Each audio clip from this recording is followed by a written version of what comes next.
Salawat dan salam kita aturkan kepada semua Nabi Allah, khusus Nabi besar Muhammad Sallallahu Alaihi Wasallam. Meningkat waktu karena kita 1 jam yang benda ya, dan ini kita mulai bersambung. Jadi kita pakai buku silsilatul mar'atus sholihah. Jadi nanti akan kita selesaikan setiap pekan kita. Jadi kalau hari ini kita bisa ngajinya 2 topik, kita ngaji 2 topik ya sayang ya. Jadi kita nggak akan keluar dari jalur bahwa buku ini adalah buku panduan pendidikan kita sebagai perempuan-perempuan yang sholihah. Mudah-mudahan edisi terjemahan ini saya coba cocokkan dengan ketika saya di pondok, ternyata sama gitu Bu. Jadi lebih mudah saya juga. Maklum Bu, lama nggak sekolah, jadi harus pakai buku. Kita mulai dengan satu hikmah atau satu ayat yang Allah sampaikan dalam Quran surat Al-An'am. Surat Al-An'am itu surat ke-6. Ayatnya 125.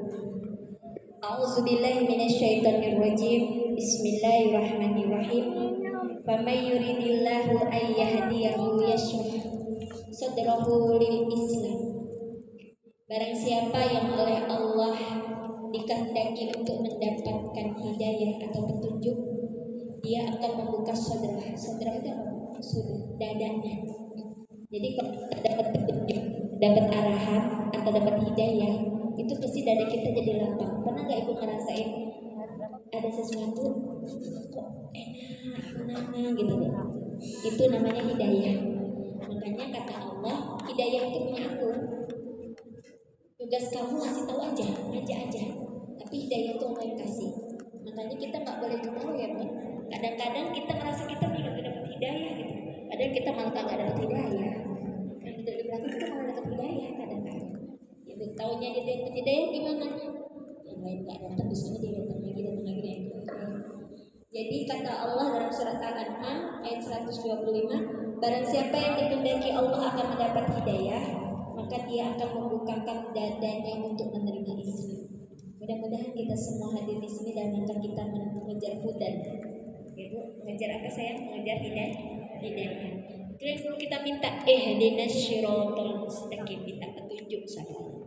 Nah, hari ini kita akan membahas tentang bagaimana kita bisa istiqomah atau menjaga hidayah yang Allah berikan kepada kita. Jadi kalau tadi kita sampaikan hidayah itu adalah petunjuk atau bimbingan dari Allah, maka hari ini kita akan mencoba belajar bagaimana kita bisa mempertahankan hidayah Allah itu. Ada 10 bidang, tapi masing-masing apa ya? Mudah-mudahan hari ini kita bisa belajar 1 atau 2 itu. Bagaimana supaya kita bisa berjalan dengan hidayah ini? Allah mengajarkan di dalam Quran surat Ibrahim. Surat Ibrahim itu surat ke-14 ayat 27. Yusabbitullahu alladhina amanu bil qawli tsabiti fil hayatid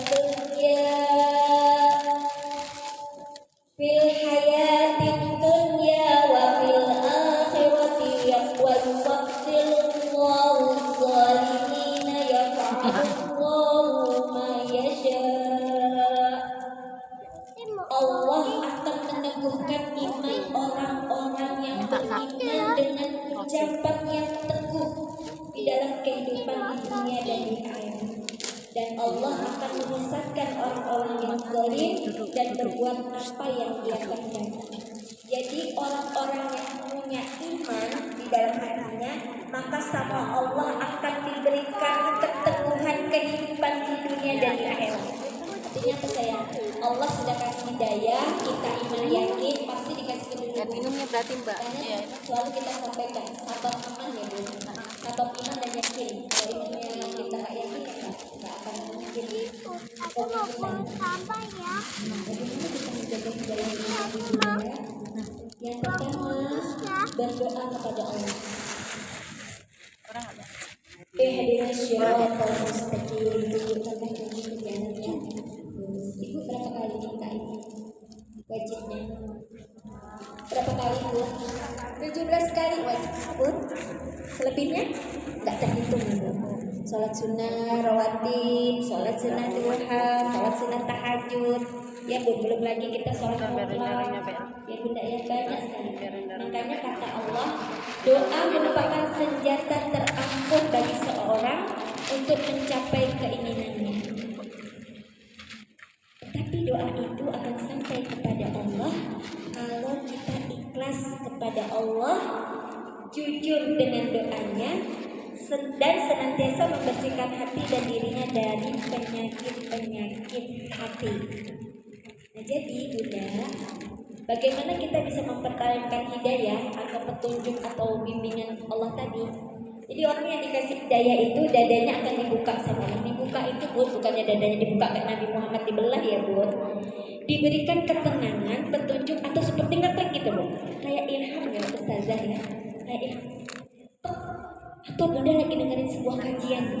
Begitu Bunda mendengarkan kajian itu, kayak ada tenang gitu. Oh iya ini. Nah itu namanya Bunda berdaya. Tadi kita kalau suka lihat orang belajar orang itu dia berdaya. Ya Bun. Jadi kalau kita supaya kita bisa mempertahankan bagaimana bimbingan Allah tadi, petunjuk dari Allah tadi Bunda, maka caranya kita berdoa. Nabi Muhammad SAW dalam hadis riwayat Tabrani menyampaikan, sesungguhnya iman di hatimu itu bisa usang, sebagaimana usangnya pakaianmu. Maka mohonlah kepada Allah agar memperbaharui iman di dalam hatimu. Hadis riwayat Tabrani. Artinya Ibu, iman itu kadang-kadang bisa berubah, ya nggak sayang? Iman itu yazid, wayangkus, naik, turun. Tadi pagi dengan kajian kita semangat, imannya naik. Apalagi habis sholat tahajud, aduh, Masya Allah. Ya begitu sholat duha berubah. Kita sholat duha udah berubah. Masih aman ya Bu? Jauh masih aman. Ya siang. Aduh, masih aman nih Juhur, masih aman. Asal. Gak ada tempe, gak ada apa ini juga berkah kalau menurun. Masih aman sampai maghrib Bu. Masih aman maghrib. Begitu mau tidur. Waduh. Jadi iman itu menurun. Makanya kata Nabi Muhammad, sesungguhnya iman di hatimu itu bisa usang, sebagaimana usangnya pakaianmu. Maka mohon kepada Allah jangan perbaharui iman di dalam hati. Makanya kita ada doa ya Bunda yang sering kita baca, Rabbana tuzigh qulubana ba'da idh hadaytana wa hab lana min ladunka innaka